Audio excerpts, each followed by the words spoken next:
Welcome to civil services study. Welcome back. कल तक 20 test complete हो गए थे यूपीएससी सिविल सर्विसेज प्रीलिम्स के लिए। यह है टेस्ट नंबर 21। तो चलिए स्टार्ट करते हैं आज का ये टेस्ट। तो क्वेश्चन नंबर 1 है, साइक्लोन से रिलेटेड कुछ स्टेटमेंट है यहाँ पर। चक्रवात के संदर्भ में विचार करना है।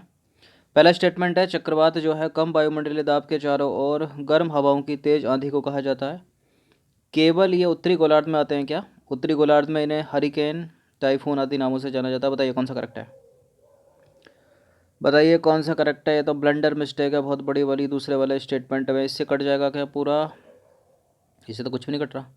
उत्तरी गोलार्ध में साइक्लोन को हरिकेन, टाइफून के नाम से जाना जाता है। करेक्ट है तीसरा वाला स्टेटमेंट। और चक्रवात कम वायुमंडलीय दाब के चारों ओर गर्म तेज हवाओं की आंधी को कहा जाता है। 1 और 3 सही हो गया, बी है इसका आंसर फिर। तो चक्रवात कम वायुमंडलीय दाब के चारों ओर गर्म हवाओं की तेज आंधी को कहा जाता है। और दोनों गोलार्धों में चक्रवाती तूफानों में, तो दोनों गोलार्धों में आते हैं ये। दोनों गोलार्धों में चक्रवाती तूफानों में अंतर यह है कि कौन सा अंतर है वो? उत्तरी गोलार्ध में ये चक्रवात जो है घड़ी की सुइयों के विपरीत दिशा में, मतलब काउंटर क्लॉकवाइज। और दक्षिणी गोलार्ध में ये घड़ी की सुइयों की दिशा में चलते हैं, मतलब क्लॉकवाइज। ठीक है। उत्तरी गोलार्ध में साइक्लोन को हरिकेन, टाइफून आदि नामों से जाना जाता है। और उष्णकटिबंधीय अक्षांशों में दक्षिणी अटलांटिक और दक्षिणी पूर्वी प्रशांत क्षेत्रों में चक्रवात उत्पन्न न होने के कारण समुद्री पृष्ठों का जो ताप है वो निम्न होता है। ठीक है। निम्नलिखित में से किसे पाखुई टाइगर रिजर्व के नाम से भी जाना जाता है? किसको? नामेरी टाइगर रिजर्व को नहीं। बनेरघट्टा, ये राजा जी कहाँ से आ गया? बनेरघट्टा टाइगर रिजर्व को नहीं। राजा जी टाइगर रिजर्व को भी नहीं। यह है पक्के tiger reserve. Option number A Pakhui important है। तो पक्के टाइगर रिजर्व, जिसे पखुई टाइगर रिजर्व के नाम से जाना जाता है, पूर्वोत्तर भारत के अरुणाचल प्रदेश राज्य के पूर्वी कामेंग डिस्ट्रिक्ट में स्थित है ये। और यह अरुणाचल प्रदेश राज्य में नामदफा रिजर्व के पश्चिम भाग में स्थित है। इसका कुल क्षेत्रफल कितना है? लगभग 862 वर्ग किलोमीटर। और यह उत्तर पश्चिम में भरेली या कामेंग नदी, एक ही है बात, और पूरब में पक्के नदी से घिरा है। ठीक है। उत्तर पश्चिम में भरेली या कामेंग और पूरब में घिरा है ये पक्के नदी से। पक्के टाइगर रिजर्व नवंबर से मार्च तक ठंडे मौसम वाली उपोष्ण कटिबंधीय जलवायु में अवस्थित है। ठीक है।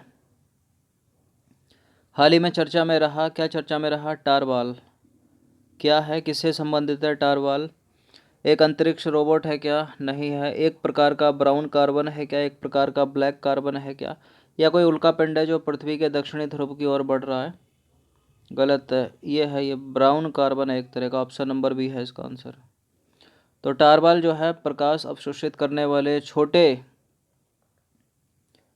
टारवाल जो होते हैं वो प्रकाश अवशोषित करने वाले छोटे कार्बोनियसियस जो कण हैं और पार्टिकल हैं, जो बायोमास या जीवाश्म ईंधन के जलने के कारण जो है उत्पन्न होते हैं, निर्मित होते हैं, निमुक्त होते हैं और बर्फ़ की चादर पर जो है जमा होते रहते हैं।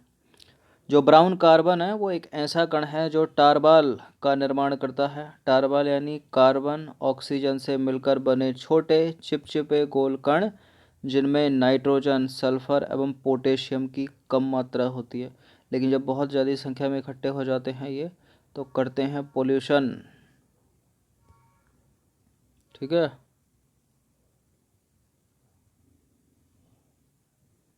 क्वेश्चन नंबर 4 पर आ जाइए। निम्नलिखित कथनों पर विचार करना है। 2 स्टेटमेंट है यहाँ पर, बताना कि इनमें से कौन सा करेक्ट है। पहला स्टेटमेंट है, जोसेफ रॉबनेट बाइडेन जूनियर अमेरिकी राष्ट्रपति डोनाल्ड ट्रंप को हराकर अमेरिका के 45वें राष्ट्रपति बन गए हैं।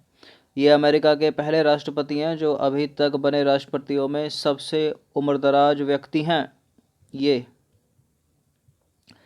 देखिए, दूसरा स्टेटमेंट तो करेक्ट है बिल्कुल। ये अभी तक बने राष्ट्रपतियों में सबसे उम्रदराज व्यक्ति हैं, लेकिन ये डोनाल्ड ट्रंप को हराकर 46वें राष्ट्रपति बने हैं अमेरिका के, क्योंकि डोनाल्ड ट्रंप तो 45वें थे ना। गलत है पहला वाला स्टेटमेंट, केवल 2 इसका आंसर हो जाएगा, ऑप्शन नंबर बी। तो देखिए, Joe Biden wins the US president election.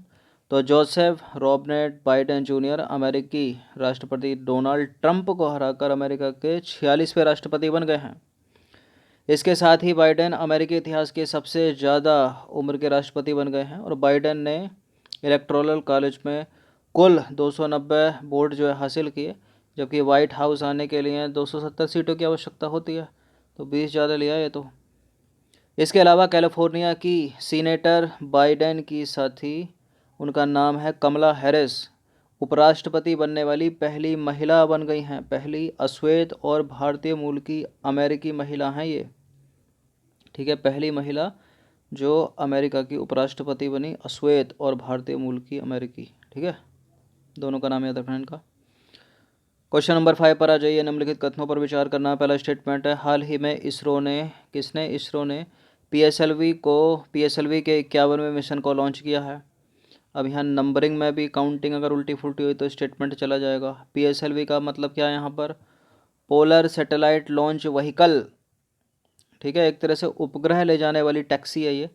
इसे आंध्र प्रदेश के श्रीहरिकोटा के सतीश धवन अंतरिक्ष केंद्र से लॉन्च किया गया था और इस प्रक्षेपण यान से प्रमुख 10 उपग्रहों को लॉन्च किया गया है। PSLV C49 EOS-1, ठीक है, भी इसमें शामिल है।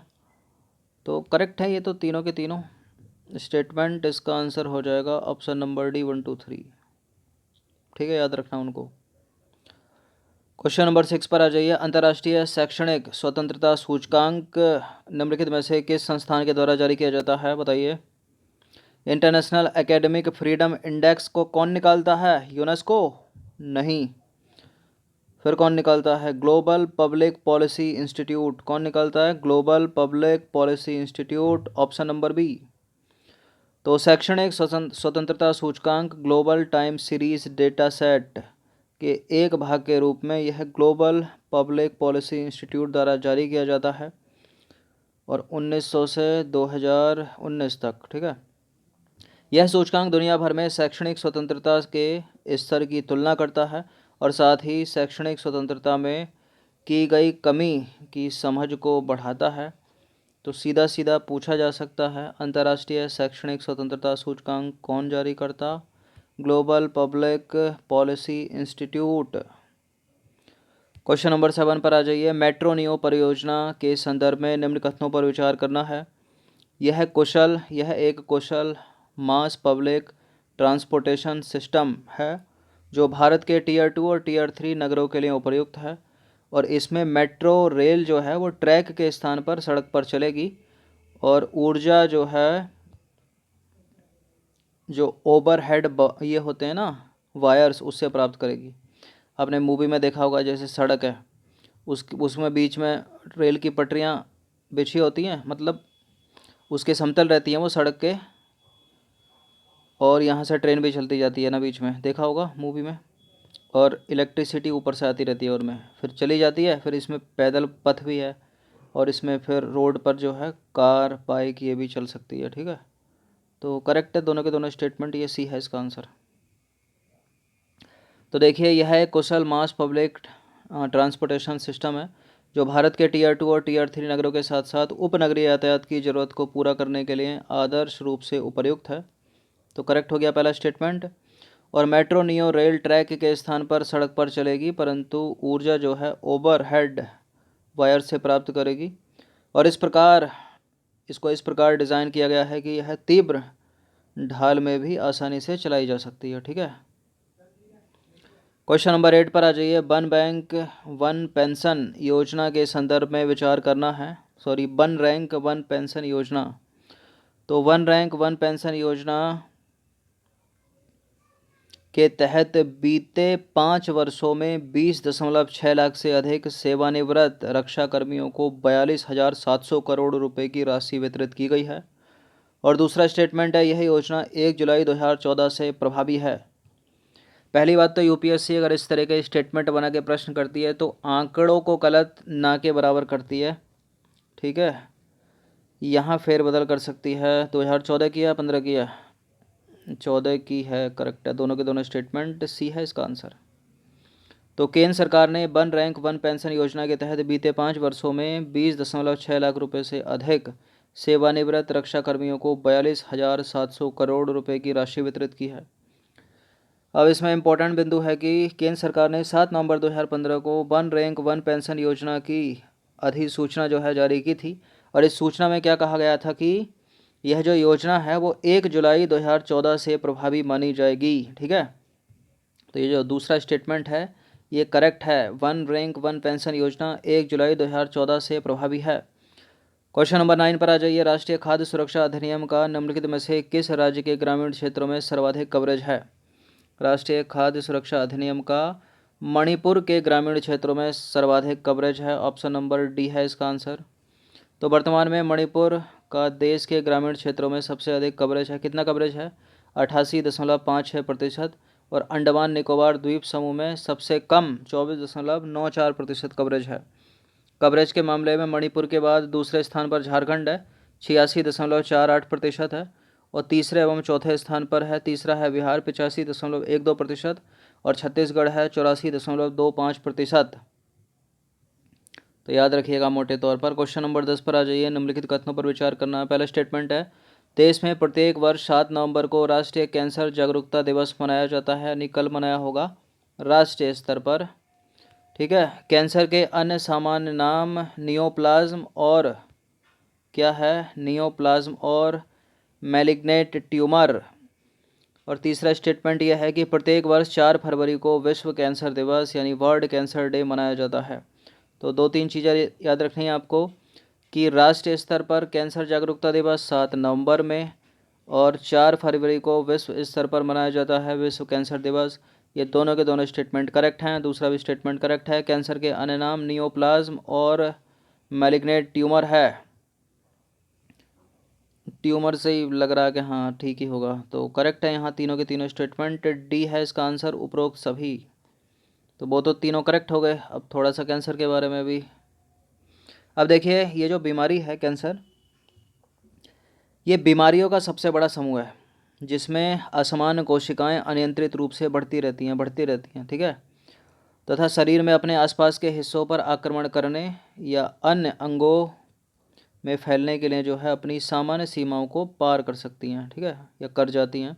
यह शरीर के किसी भी अंग या ऊतक में शुरू हो सकती हैं, और इस बीमारी में अंतिम अवस्था को क्या बोलते हैं? मेटास्टेसाइजिंग। और यह कैंसर से मृत्यु का एक प्रमुख कारण है। कौन सा? मेटास्टेसाइजिंग। देखिए, बात करें कैंसर के अन्य नामों की, तो नियोप्लाज्म और मैलिग्नेंट ट्यूमर भी इसका नाम है, इसको कहा जाता है। फेफड़े, प्रोस्टेट और कोलोरेक्टल।